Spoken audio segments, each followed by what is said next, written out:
Hello and welcome back to our channel. So today in this video we will be discussing about how you can zoom in WhatsApp. So without wasting much of our time, let's dive into the video. So to zoom in WhatsApp, you need to first of all share the link of Zoom in WhatsApp and simply tap open to join it.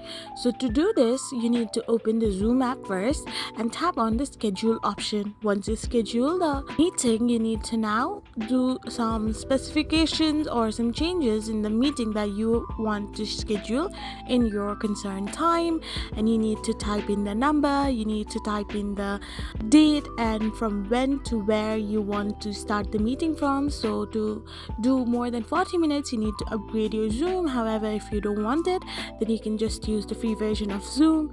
And after all these are done, you need to now type your time zone as well, and after doing this, you need to tap on the done button to simply save it.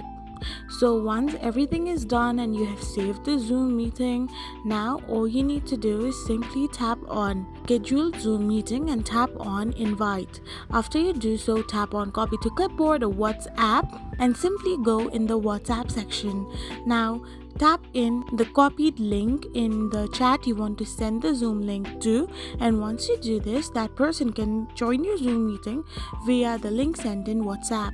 I hope you found this video helpful, so don't forget to hit that subscribe button and do give us a thumbs up. We will be back again with these informative videos.